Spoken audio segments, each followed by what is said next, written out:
Olá, neste tópico falaremos sobre a aplicação do conceito do interruptor PWM à análise de pequenos sinais de conversores CCCC operando em modo de condução descontínua. Vorpirian publicou 2 trabalhos referentes à modelagem utilizando o interruptor PWM. Um dos trabalhos trata da análise do modo de condução contínua e o outro trabalho trata da análise do modo de condução descontínua. Para qualquer um dos casos, adota-se aquela representação de 3 terminais, terminal ativo ligado ao interruptor, terminal comum, que interliga o interruptor ao diodo, e o terminal passivo, que está associado apenas ao diodo. Então, neste trabalho, o Vorpirian observou também que o comportamento das formas de onda associadas a esses terminais é o mesmo para todos os conversores CCCC não isolados clássicos.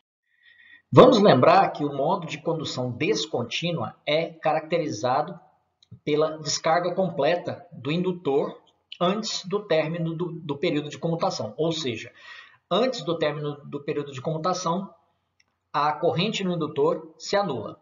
Outra forma de caracterizar a condução descontínua de modo mais genérico seria considerar uma terceira etapa na qual tanto o interruptor quanto o diodo estão bloqueados e apenas o capacitor é responsável por fornecer energia para a carga. Esse seria o terceiro estado da célula de comutação de 2 estados, que é denominado estado neutro. Devemos ressaltar que essa definição genérica mais ampla é importante, sobretudo, na análise dos conversores de quarta ordem, isto é, as topologias Chuk, Sepik e Zeta, pois nesses conversores não necessariamente a corrente nos indutores de filtro se torna nula antes do período de comutação. As correntes podem permanecer constantes em cada um dos indutores na terceira etapa e, dessa forma, a soma dessas duas correntes levaria a uma corrente total nula. Então, isso é um pouco diferente do que ocorre nos conversores buck-boost e buck-boost. Entretanto, a análise que se segue é válida para qualquer um dos 6 conversores básicos, considerando-se que todos eles são constituídos da célula de 2 estados ou do interruptor PWM, ou seja, a representação de 3 terminais proposta por Vorpirian. Para a análise que se segue, vamos considerar a configuração comum-comum, que corresponde ao conversor buck-boost. Esse é o método adotado por Vorpirian em seu trabalho, provavelmente para demonstrar que é possível deduzir todo o equacionamento a partir de qualquer conversor, mesmo porque ele começa o estudo com o conversor buck-boost para verificar as formas de onda das tensões e correntes dos 3 terminais, e depois passa a aplicação do modelo resultante ao conversor buck, mostrando, que esse modelo é válido, também para outras configurações. Vorpirian, então, observou que essas formas de onda são comuns aos terminais ativo, comum e passivo em todas as configurações básicas de conversores CCCC clássicos. Além disso, observando atentamente as formas de onda, é possível associá-las ao funcionamento no modo de condução descontínua. Por exemplo, a corrente no terminal ativo se assemelha à corrente no indutor, no primeiro estágio, quando o indutor acumula energia. No segundo estágio, quando o indutor se descarrega, a corrente vai a zero e assim permanece durante o restante do ciclo de comutação. Então, a forma de onda da corrente no terminal passivo se assemelha à forma de onda da corrente no diodo. E da mesma forma, a tensão entre os terminais ativo e comum se assemelha à forma de onda da tensão no interruptor quando este está bloqueado. Essa, então, é a premissa para a análise que Vorpian desenvolveu em seu trabalho, ou seja, considerar que todas essas formas de onda são iguais, trabalhar com valores médios e perturbar as variáveis para obter os modelos CC e CA. Começamos a análise calculando os valores médios de algumas variáveis de interesse, como a corrente no terminal ativo e a corrente no terminal passivo, além da tensão entre os terminais ativo e comum. Além disso, pode-se aplicar o princípio do balanço volt-segundo ao indutor do conversor buck-boost, resultando na equação 4.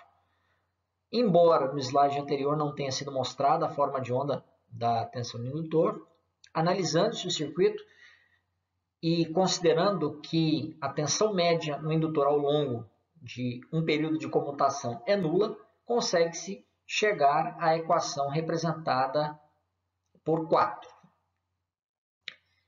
E considerando que o valor máximo da razão cíclica em um período de comutação é 100%, tem-se que a razão cíclica D associada ao primeiro modo de operação, a razão cíclica D1 associada ao segundo modo de operação e a razão cíclica D2 associada ao terceiro modo de operação, somadas serão igual à unidade de acordo com a equação 5.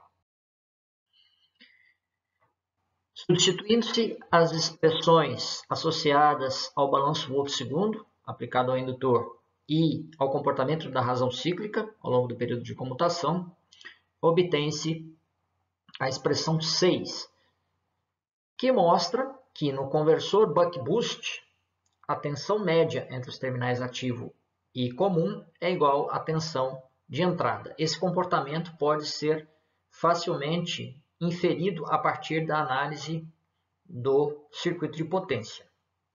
Pode-se ainda aplicar a definição da tensão no indutor, ou seja, VL é igual a LD e DT, ao circuito, chegando-se à expressão 7, sendo que tanto a variação da corrente ΔI quanto o intervalo de tempo D vezes TS são finitos e conhecidos. O valor médio da tensão entre os terminais comum e passivo pode ser facilmente calculado por meio da integral representada pela equação 8. E, de modo semelhante ao que foi feito no início do slide, conclui-se que a tensão média entre os terminais comum e passivo no conversor buck-boost é igual à tensão média de saída. Isso também pode ser verificado diretamente a partir do circuito que representa o estágio de potência desse conversor. E ainda pode-se aplicar a definição da tensão no indutor ao circuito, resultando na equação 10.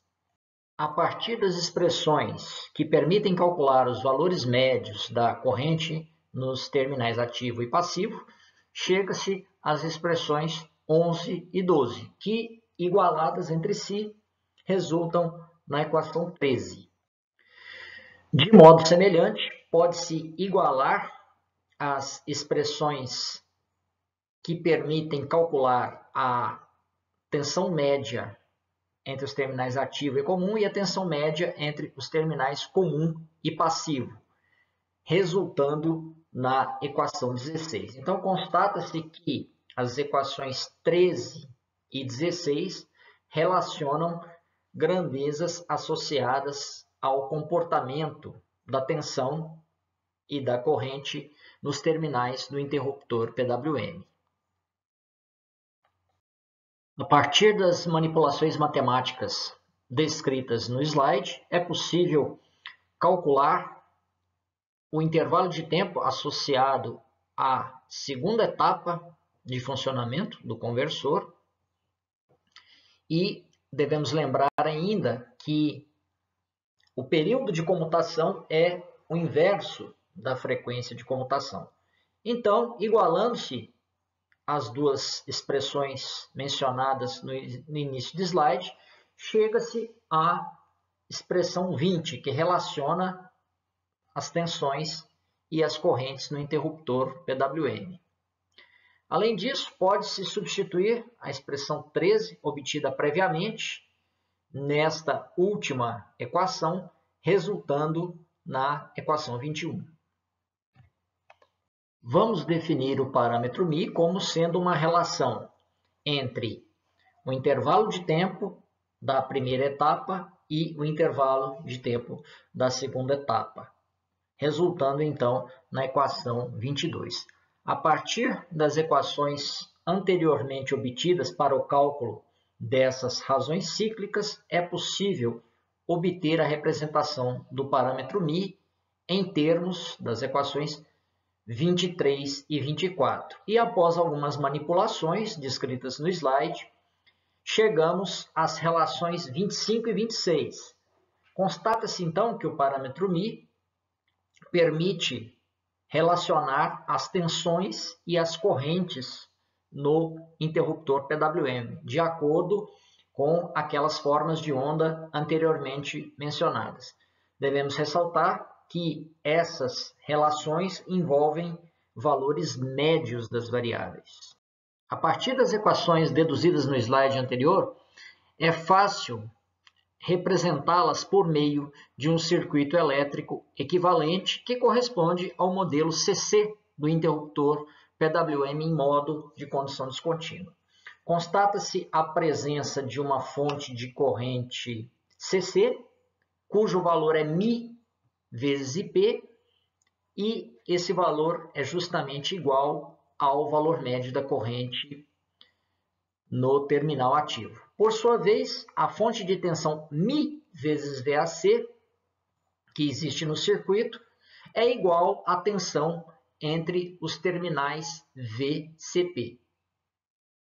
E esse modelo pode ser aplicado não só ao conversor buck-boost, conforme foi desenvolvido o equacionamento até esse momento.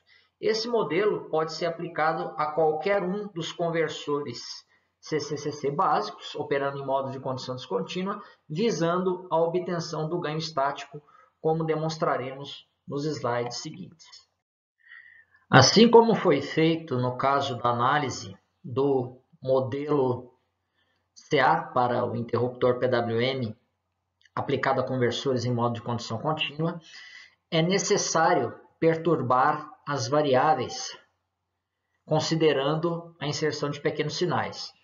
Então, começamos pela manipulação matemática mostrada no slide, que resulta na equação 27, sendo que esta deve ser perturbada, resultando então na equação 28.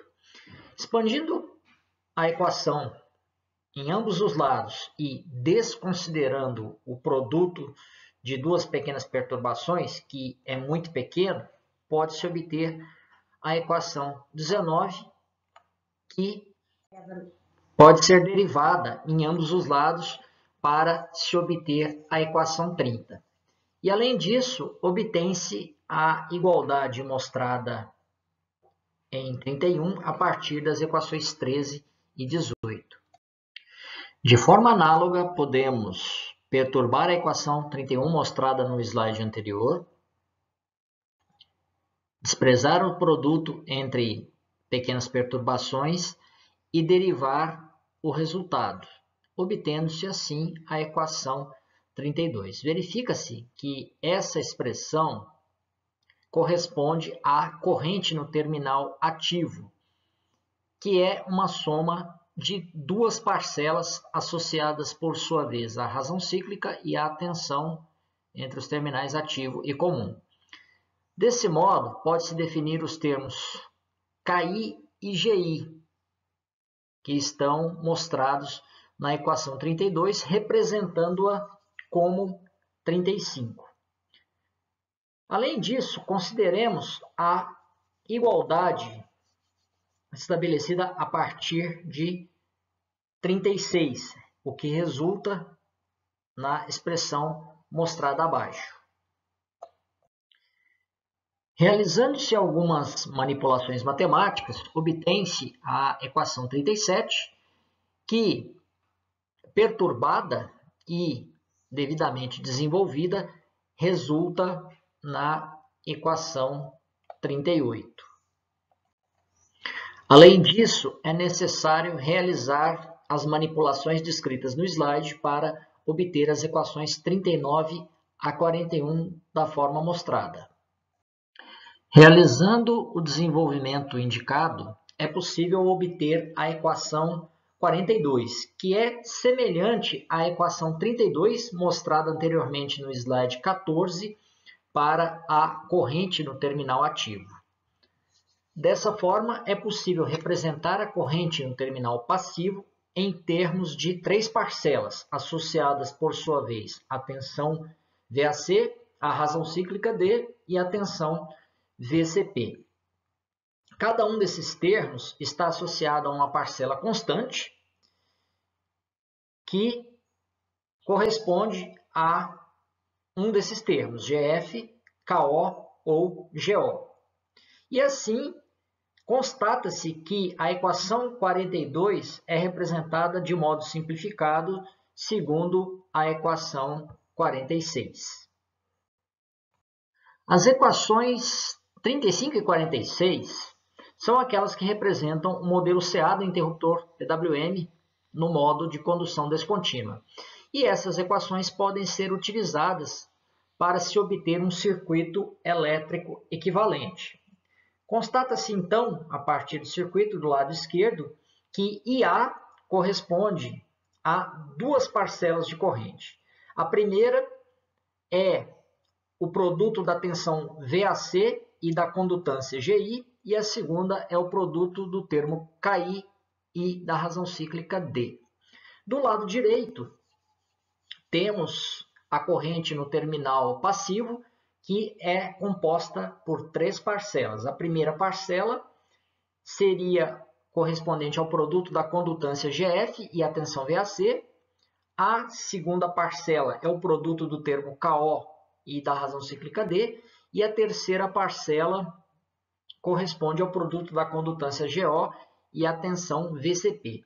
Verifica-se que o circuito está em conformidade com as equações mostradas acima, considerando-se os sentidos das tensões e das correntes, dessa forma representando o modelo CA do interruptor PWM, que pode ser empregado na análise CA de qualquer conversor estático básico.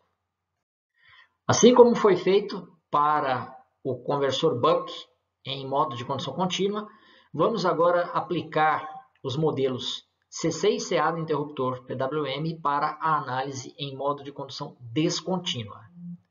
Devemos ressaltar que a análise CC leva à obtenção do ganho estático, ao passo que a análise CA permite obter funções de transferência envolvendo variáveis de interesse. No slide temos as mesmas 6 funções de transferência que foram anteriormente deduzidas para o modo de condução contínua.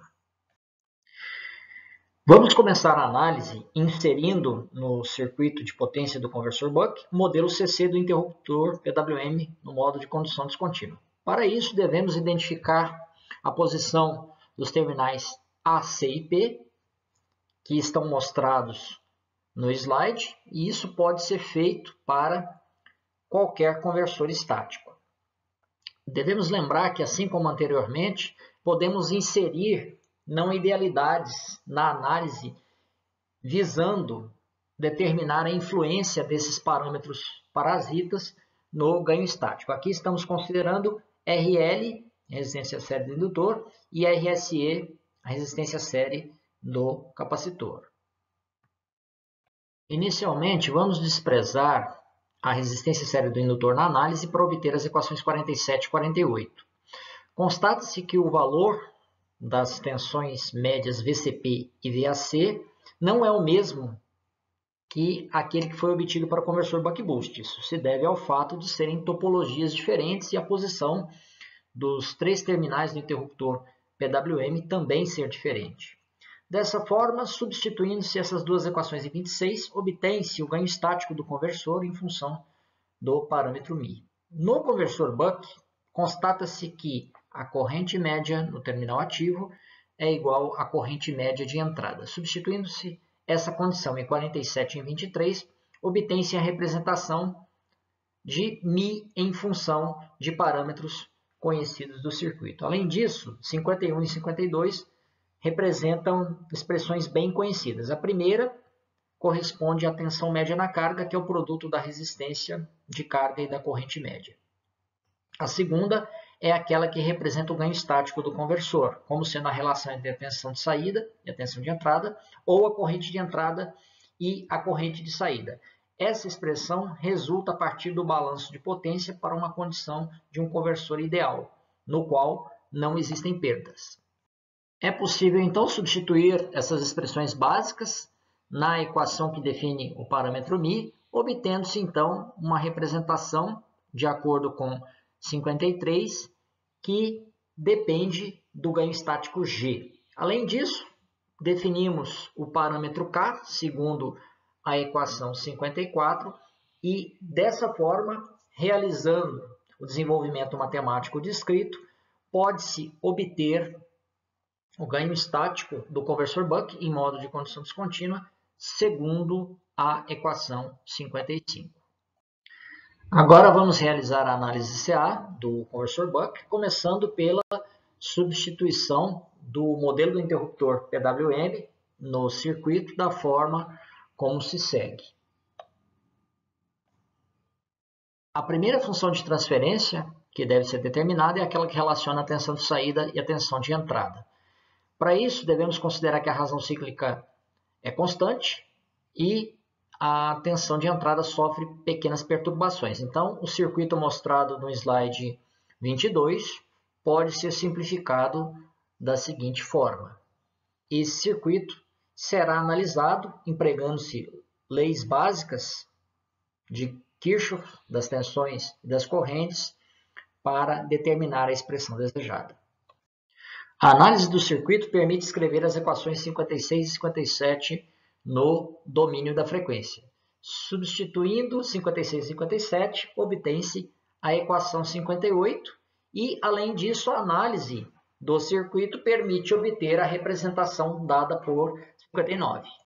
Pode-se obter a equação 60 a partir do desenvolvimento matemático envolvendo equações obtidas no slide anterior, bem como pode-se escrever a equação 61 a partir da análise do nó comum do circuito.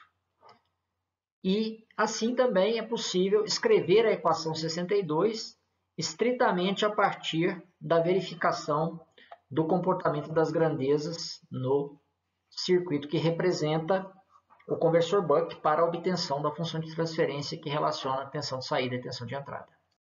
Por fim, pode-se substituir 61 e 62 para obter o 63. E, além disso, realizando o desenvolvimento matemático descrito, finalmente é possível escrever a função de transferência que representa o conversor Buck para essa condição. Trata-se também de um sistema de segunda ordem. Visando agora determinar a função de transferência que relaciona a tensão de saída e a razão cíclica, deve-se considerar que a tensão de entrada não sofre perturbações, mas que a razão cíclica sofre pequenas perturbações, resultando nesse circuito. Para simplificar a análise, vamos adotar a convenção estabelecida pelas equações 65 e 66. A análise do circuito permite escrever a equação 67 e, substituindo nessa equação o resultado dado por 56, obtém-se 68. Aplicando-se ainda a lei de Kirchhoff das tensões ao circuito, é possível escrever 69. E, realizando as manipulações matemáticas descritas, finalmente conseguimos obter a função de transferência desejada, que representa um sistema de segunda ordem, assim como no caso anterior. A impedância de entrada do conversor corresponde a uma relação entre a tensão de entrada e a corrente de entrada, sendo que ambas são perturbadas. Por sua vez, a razão cíclica não sofre perturbações e, desse modo, é possível obter o circuito mostrado no slide. As duas leis básicas essenciais aplicadas à análise do circuito são as leis de Kirchhoff das tensões e das correntes. A lei de Kirchhoff das correntes estabelece que o somatório das correntes que entra em um dado nó é igual ao somatório das correntes que saem desse mesmo nó. Além disso, a lei de Kirchhoff das tensões estabelece que o somatório das tensões em uma malha fechada é igual a zero. Assim, é possível escrever as equações 71 a 73. Realizando-se as manipulações descritas no slide, consegue-se então obter a equação 74, que representa a função de transferência associada à impedância de entrada do conversor Buck em modo de condução descontínua. Vamos agora aplicar um curto-circuito às fontes de tensão que existem no modelo CA do interruptor PWM, bem como abrir as fontes de corrente, além de empregar um gerador externo, representado por VG, visando obter a função de transferência desejada. A análise do circuito permite, então, obter as equações 75 e 80, escritas estritamente sob o ponto de vista da aplicação das leis de Kirchhoff, das tensões e das correntes, o que é bastante simples. É necessário substituir as equações 77 a 80 na equação 76, além de rearranjar o resultado no intuito de obter a função de transferência da impedância de saída correspondente à equação 81. Como mencionamos anteriormente, para a análise do modo de condução contínua, a determinação da função de transferência que relaciona a tensão de saída e a corrente no indutor é importante para a implementação de uma malha de controle da tensão de saída, empregando o método de controle em cascata ou controle por corrente média. Para essa finalidade, consideramos que a razão cíclica não é perturbada, ao passo que pequenas perturbações aplicadas à tensão de entrada se refletem na corrente do indutor. Assim, é possível obter o seguinte circuito, que é bastante simples. Essa é uma análise bastante simples, bastando escrever a equação 82 a partir da análise do circuito e reorganizá-la para obter a função de transferência desejada, representada pela equação 83. Por fim, vamos determinar a função de transferência que relaciona a corrente no indutor e a razão cíclica, que, por sua vez, é empregada na implementação da malha de controle da corrente, no controle em cascata ou controle por corrente média. Para essa finalidade, consideramos que a razão cíclica é perturbada, mas a tensão de entrada não sofre perturbações. A partir dessas considerações, podemos obter o circuito mostrado abaixo. Analisa-se o circuito para se obter, então, a equação 84 e a equação 82, que foi obtida para a análise anterior. Dessa forma, é possível substituir 82 em 84 e obter a função de transferência que relaciona a corrente no indutor com a razão cíclica, segundo a equação 85. Então, considerando toda a análise desenvolvida nesse tópico, é razoável inferir que o método de modelagem que emprega o interruptor PWM foca basicamente na análise de circuitos elétricos. Não é necessário inverter matrizes ou mesmo a realização de cálculos mais complexos. Além disso, esse método de modelagem permite obter funções de transferência tanto para o modo de condução contínua quanto para o modo de condução descontínua, claro, considerando a representação, dos conversores de acordo com os modelos apropriados.